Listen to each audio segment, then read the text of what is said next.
I hear so many people talk about ways you can spot fake PSA slabs and how simple it is and things like that, but they all seem to go down the wrong path. So if you're looking for some hints and tips that maybe don't get spoken about too often, today's the video for you.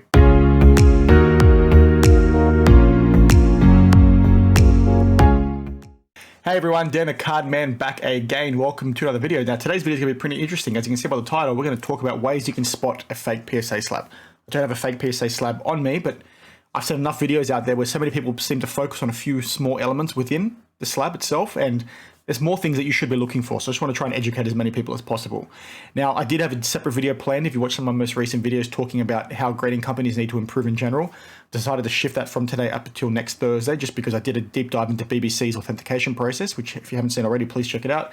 And I just thought that'd be too much for the 1 week. Now, we can jump into a few high level things. So some of you might say, surely there's not that many fake slabs out there. Well, that may have been the case 5-6 years ago, even 2 or 3 years ago. But with the boom, with so much money to be made, so many people are trying to scam others.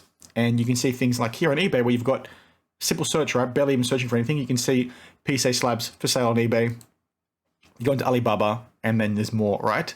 Now, I don't know what these look like in person, but given that you see plenty of stories on Blowout and things like that where people are getting fooled, it's worth something. It's worth being across, right? And a lot of the things I'm going to talk through today are going to be things that you can spot in person because online it's a bit difficult at times.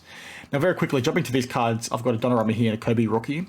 Now, a lot of people will quickly talk to the QR code, the barcode as a way to scan. Obviously, with the app, you scan it and it'll show up the pop report and that specific card in the app. So obviously, if it's fake and the QR code doesn't work, then, if the QR code doesn't work, you know most likely that it's fake.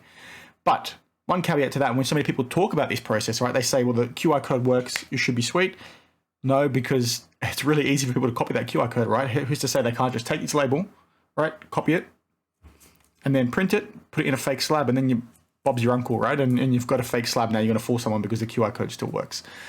That's a bit silly. Now, there's a few points, sorry for coughing, that I want to talk to that maybe don't get spoken about enough. Now, on PSA's website, I'll put the links down to each of these things down in my description below, except for obviously where you get those fake slabs from. I'm not going to do that.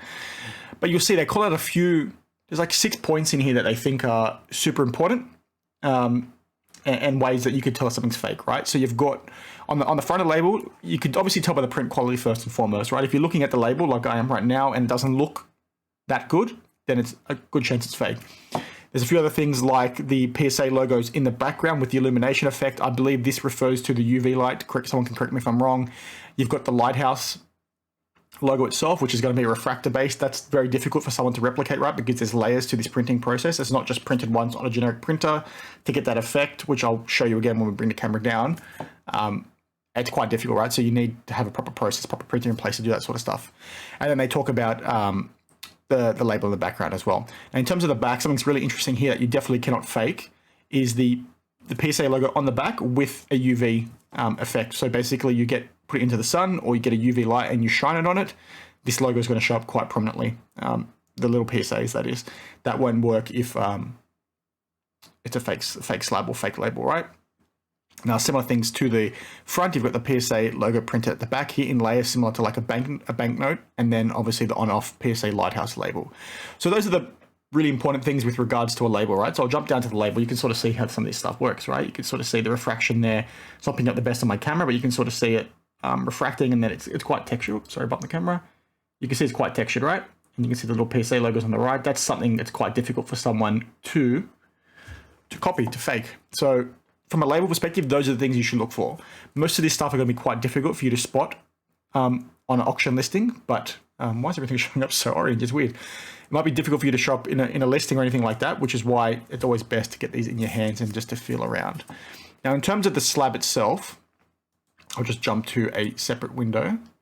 You can see here that they've got a detailed thread on their website that talk through a lot of things, right? So it'll take you to basically the discussion we just had on the label and things like that. And they talk to some other things that are really interesting. And the one that's probably most evident, and they'll talk to this a lot as well, and I won't go through everything in here, but they'll talk through the element around the sonic sealing on the slab itself. Now, one thing that PSA do really well is that their sonic seal is quite good, right? So if anything around the edges of the slab are not clear, then there's a good chance that it's a fake slab, or it's been cracked open, the card's been replaced, right? So you can't see anything on here. Basically, it's all clear. And one thing that they do mention on their website, and you do see in practice, is that when somebody has tried to tamper with a case, as an example, if I can take this Kobe out of this sleeve so you can see it a little bit better, you can see it's all clear. One thing they do mention, they use tamper-proof plastic, I guess is the way to define it. And what happens is when somebody's trying to pry it open with like a screwdriver or something else, and it flexes the plastic and it breaks that seal, they have this element called frosting, where it goes from being clear, like you can see on the edges there. It's a bit hard for my camera to pick up. You can see it's clear, right? When somebody tries to crack it open, it flexes the plastic and it'll make it look frosted. So it'll be like a opaque, it won't be clear anymore. It'll look something similar to like a more crystallized version of this texture you have on the front. And it looks quite noticeable, and it just very clearly someone's tampered with. So that's the other thing to keep in mind, right? It's not just a label that people fake. It could be a genuine label, but somebody's more than likely, or more, what's the word I'm looking for?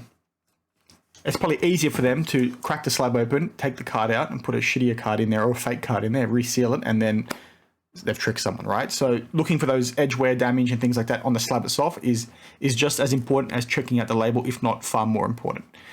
Now back to what I was looking at earlier. You can go through here, read some of this stuff yourself. They go into the detail as to how they've designed it and talk through the tamper-proof plastic and things like that.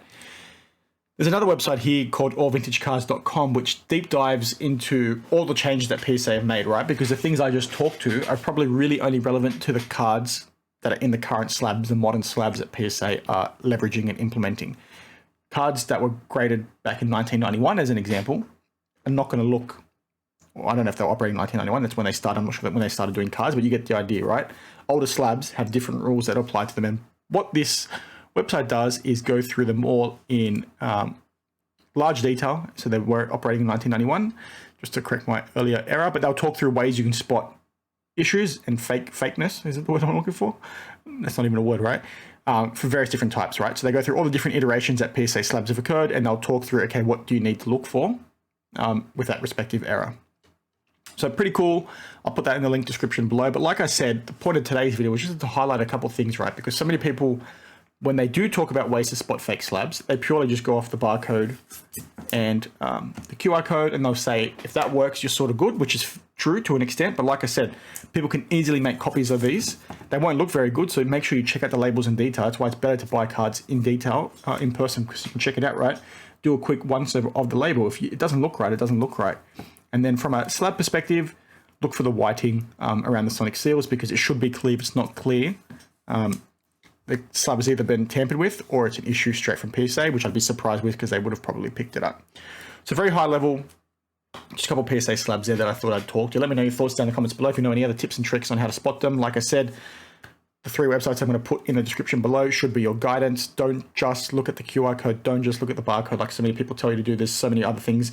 And given that there's so much money in the hobby these days, expect to be tested, especially if you're going to card shows, because I hear talk from plenty of vloggers and things like that talk about people taking hundreds of slabs to different dealers, different vendors around all these card shows around the States, and are trying to offload them sneakily in lots and things like that, trying to get one in there, right? So be vigilant, leverage those 3 sources, the 3 websites I'm going to put in my description below, and you should be sweet. That's pretty much it for this video. Thanks for watching. Something a bit different. Hope you liked it. Let me know your thoughts down in the comments below, and I'll see you in the next one. Cheers.